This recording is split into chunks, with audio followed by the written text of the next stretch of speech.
Yeah, it's been wild that it's all been a year.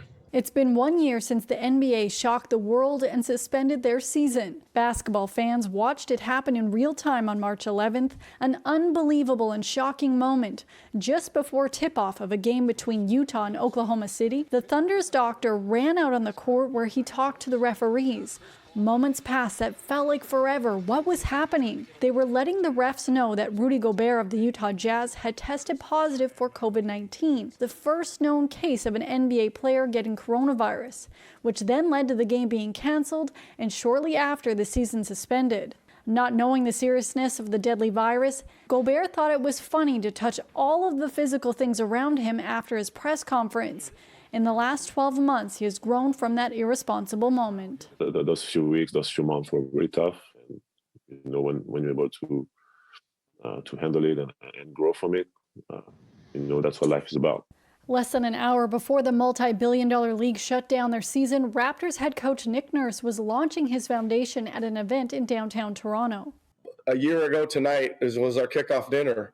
And, with about 20 minutes to go in the concert, we got the news that Rudy Gobert tested positive, and it was rippling through the hotel and our event.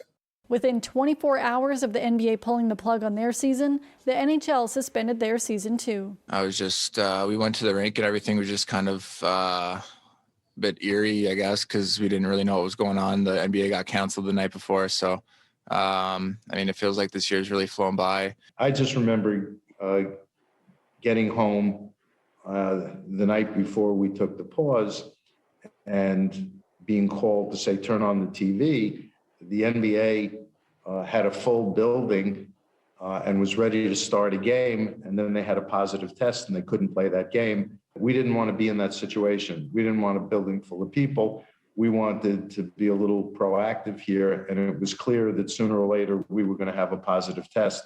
And that's why I convened the board meeting for the next day and told the governors that it was time for us to take a pause. The Blue Jays were at spring training in Dunedin, Florida, when they found out their season 2 would be put on hold. I remember right after we took batting practice and getting in the locker room, like every single one of those conference tournaments in college basketball just all started getting canceled. And then the NBA had already, paused their season. And I was just a little confused on why we were playing that one spring training game when every other sport was down. 1 year later, and most professional sports teams have found a way to resume play, whether it be in a bubble scenario or without fans. It's a moment in time, though, that most people, whether they are a sports fan or not, will remember when the pandemic changed the world as we knew it. Lindsay Dunn, City News.